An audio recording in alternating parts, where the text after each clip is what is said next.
Subject geography. हाँ तो बच्चों, हमारी 12वीं क्लास में मानव भूगोल मुगल सिद्धांत वाली बुक चल रही है, जिसमें हमारा चौथा चैप्टर आज शुरू होगा, मानव विकास, जिसे बच्चों इंग्लिश में ह्यूमन डेवलपमेंट कहते हैं। क्या कहते हैं? ह्यूमन डेवलपमेंट, मानव विकास। देखिए बच्चों, आगे चलते हैं, देखते हैं।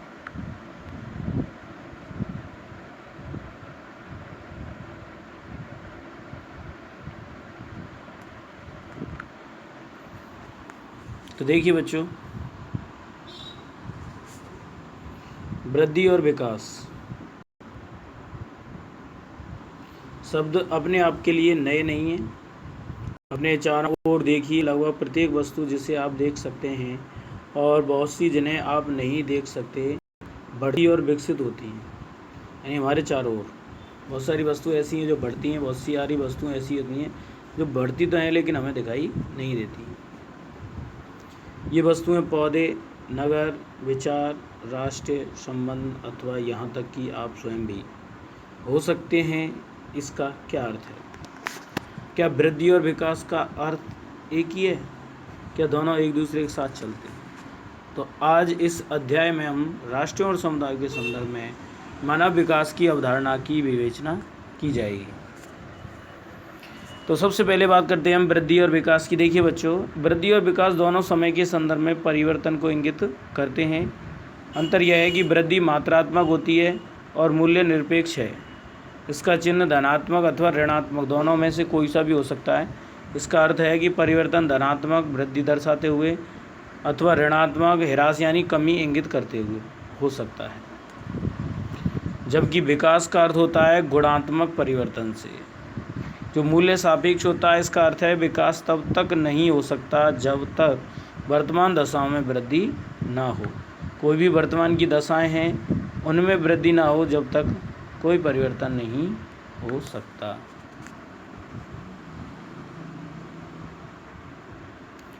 विकास उस समय होता है जब सकारात्मक वृद्धि होती है। विकास कब तक होता है? जब सकारात्मक वृद्धि यानी पॉजिटिव। तथापि सकारात्मक वृद्धि से सदैव विकास नहीं होता। विकास उस समय होता है जब गुणवत्ता में सकारात्मक परिवर्तन होता है, यानी गुणों में परिवर्तन होता है। उदाहरण के लिए, किसी निश्चित समयावधि में यदि किसी नगर की जनसंख्या किसी निश्चित समय में किसी नगर की जनसंख्या 1 लाख से 2 लाख हो जाती है तो हम कहते हैं कि नगर की वृद्धि हुई है। फिर भी यदि आवास जैसी सुविधाएं, मूलभूत सेवाओं की व्यवस्था तथा अन्य विशेषताएं पहले जैसी ही रहती हैं जैसे पहले थीं, कोई परिवर्तन नहीं हुआ उनमें, तब इस वृद्धि के साथ विकास नहीं जुड़ा हुआ है। कहने का मतलब विकास कहाँ हुआ? लोग ही तो, जनसंख्या ही तो बढ़ी है, बाकी की सुविधाएं तो एज इट इज़ वैसी ही हैं। सुविधाओं का ना बढ़ना ही विकास का ना होना होता है। क्या आप वृद्धि और विकास में अंतर करने वाले कुछ अन्य उदाहरण दे सकते हैं? तो देखिए बच्चों, विकासहीन वृद्धि और विकास युक्त वृद्धि पर एक लघु निबंध लिखिए। तो दर्शाने के लिए चित्रों का एक समुच्चय बनाइए। ये बच्चों आपका काम है।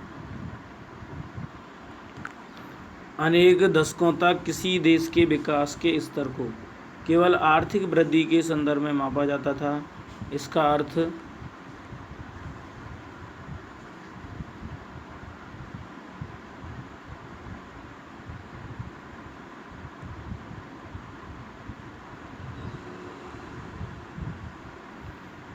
अर्थ यह है कि जिस देश की अर्थव्यवस्था जितनी ज़्यादा बड़ी होती थी उसे उतना ही अधिक विकसित माना जाता था। यानी अर्थव्यवस्था की, पैसे की, जिस देश में पैसा ज़्यादा होता था उस देश को उतना ही विकसित माना जाता था। लेकिन इस वृद्धि का अधिकांश लोगों के जीवन में परिवर्तन से कोई संबंध नहीं था। किसी देश में लोग जीवन की गुणवत्ता का जो आनंद लेते हैं, उन्हें जो अवसर उपलब्ध हैं और जिन स्वतंत्रताओं का वे भोग करते हैं, विकास के महत्वपूर्ण पक्ष हैं। यह विचार नया नहीं है। पहली बार इन विचारों को 80 के दशक के अंत और 90 के दशक के आरंभ में स्पष्ट किया गया था। इस संबंध में 2 दक्षिण एशियाई अर्थशास्त्रियों महबूब उल हक और अमर्त्य सेन का कार्य महत्वपूर्ण है। ये 2 महत्वपूर्ण अर्थशास्त्री रहे। मानव विकास की अवधारणा का प्रतिपादन डॉक्टर महबूब उल हक के द्वारा किया गया था। महबूब उल हक पाकिस्तान के अर्थशास्त्री थे, उनके द्वारा किया गया था। डॉक्टर हक ने मानव विकास का वर्णन एक ऐसे विकास के रूप में किया जो लोगों के विकल्पों में वृद्धि करता है, उसका विकास का वर्णन किया और उनके जीवन में सुधार लाता है। इस अवधारणा में सभी प्रकार के विकास का केंद्र बिंदु मनुष्य है। ये विकल्प स्थिर नहीं है बल्कि परिवर्तनशील हैं।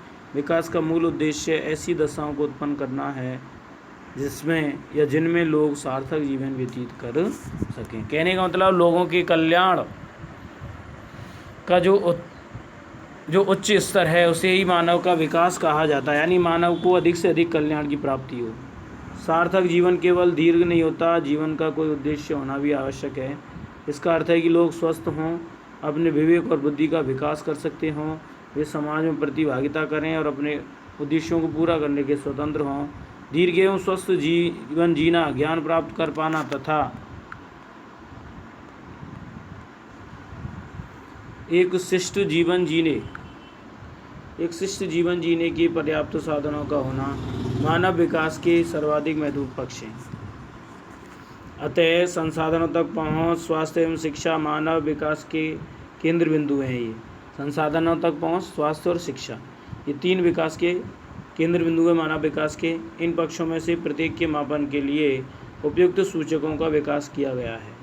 प्रत्येक का मापन करने के लिए कोई ना कोई सूचक है। क्या आप ऐसे कुछ सूचकों के बारे में सोच सकते हैं? प्राय लोगों में अपने आधारभूत विकल्पों को तय करने की क्षमता और स्वतंत्रता नहीं होती। यह ज्ञान प्राप्त करने की अक्षमता उनकी भौतिक निर्धनता, सामाजिक भेदभाव, संस्थाओं की अक्षमता व अन्य कारणों की वजह से हो सकता है। इससे दीर्घ एवं स्वस्थ जीवन जीने, शिक्षा प्राप्ति के योग्य होने और एक विशिष्ट जीवन जीने के साधनों को प्राप्त करने में बाधा आती है। लोगों के विकल्पों में वृद्धि करने के लिए स्वास्थ्य, शिक्षा और संसाधनों तक पहुंच में उनकी क्षमताओं का निर्माण करना महत्वपूर्ण है। यदि इन क्षेत्रों में लोगों की क्षमता नहीं है तो विकल्प भी सीमित हो जाते हैं। कहने का मतलब लोगों के पास विकल्प होने चाहिए। उदाहरण के लिए जैसे एक अशिक्षित बच्चा डॉक्टर बनने का विकल्प कभी नहीं चुन सकता, क्योंकि उसका विकल्प शिक्षा के अभाव में सीमित हो गया है, क्योंकि उसके पास शिक्षा नहीं है तो वो नहीं बन सकता। और इसी प्रकार निर्धन लोग जो होते हैं वो बीमारी के लिए चिकित्सा उपचार नहीं चुन सकते। जो ज़्यादा गरीब होते हैं वो बड़े बड़े हॉस्पिटलों में नहीं दिखा सकते, क्योंकि संसाधनों के अभाव में उनका विकल्प सीमित हो जाता है। यानी संसाधन नहीं है तो विकल्प सीमित हो गया है। इसके बाद में देखिए बच्चों, मानव विकास की स्तंभ। मानव विकास के 4 स्तंभ माने गए हैं, इनको हम कल पढ़ेंगे। इससे पहले बच्चों हम ऊपर देखते हैं, कुछ स्थितियां बताई गई हैं थोड़ी सी। तो देखिए थोड़ा सा छोटा छोटा दिखाई दे रहा है। पहला कि डॉक्टर महबूब उल हक और अमर्त्य सेन घनिष्ठ मित्र थे और डॉक्टर हक के नेतृत्व में दोनों ने आरंभिक मानव विकास प्रतिवेदन निकालने के लिए कार्य किया। इन दोनों दक्षिण एशियाई अर्थशास्त्रियों ने विकास के वैकल्पिक विचार का प्रतिपादन किया।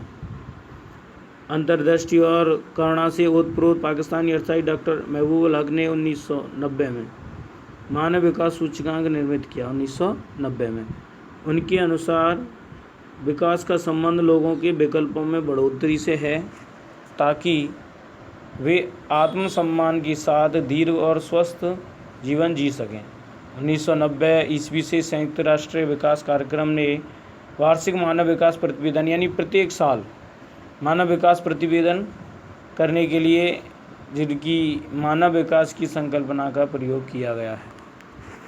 डॉक्टर हक ने मस्तिष्क की लोच और एक दायरे से बाहर सोचने की उनकी योग्यता उनकी भाषणों में से एक भाषण से चित्रित की जा सकती है, जिसमें 100 का उद्धरण देते हुए उन्होंने कहा, आज जो वस्तुएं उन्हें देखते हो और पूछते हो क्यों, मैं उन वस्तुओं का स्वप्न ले लेता हूँ जो कभी नहीं थीं और पूछता हूँ ये क्यों नहीं है। नोबेल पुरस्कार विजेता अमर्त्य सेन ने विकास का मुख्य ध्येय स्वतंत्रता में वृद्धि अथवा परतंत्रता में कमी के रूप में देखा है। रुचिकर बात यह है कि स्वतंत्रताओं में वृद्धि भी विकास लाने वाला सर्वाधिक प्रभावशाली माध्यम है। उनका कार्य स्वतंत्रता की वृद्धि में सामाजिक और राजनीतिक संस्थाओं तथा प्रतिक्रियाओं की भूमिका का अन्वेषण करता है। इन अर्थशास्त्रियों का कार्य मील का पत्थर है। दोनों अर्थशास्त्री हैं, एक पाकिस्तान का एक भारत का। दोनों का ये जो कार्य है मील का पत्थर है, जो लोगों के विकास पर होने वाली किसी भी चर्चा के केंद्र में लाने में सफल हुए हैं। इसके बाद देखिए बच्चों, ये सार्थक जीवन क्या है, एक उदाहरण के माध्यम से बताया गया है कि जन्मदिन मुबारक हो शहनाज। धन्यवाद प्रिया, प्रिया ने कह दिया। अब प्रिया क्या है, मुझे अच्छे स्वास्थ्य की भी शुभकामनाएं दो, मैं स्कूल की पढ़ाई पूरी करके कॉलेज जाना चाहती हूँ।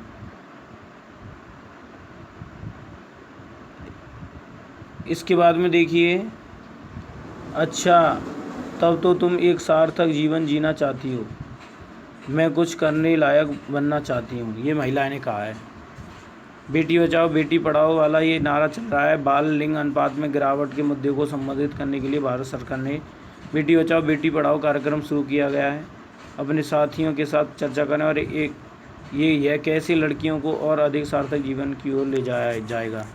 तो कहने का मतलब ये है, सार्थक जीवन जीने के लिए बेटी बचाओ बेटी पढ़ाओ आंदोलन चल रहा है, कार्यक्रम चल रहा है। इनमें से कौन सा जीवन सार्थक है देखते हैं। अब से 1 वर्ष बाद आप अपने आप को क्या देखेंगे। तो व्यक्ति कह रहा है, मृत अथवा कारावास में देख सकता हूँ। लेकिन महिला कह रही है, मुझे आशा है कि मैं कैंसर रोग से मुक्ति का एक रास्ता और अधिक प्रभावशाली इलाज ढूंढ लूँगी। इसके बाद में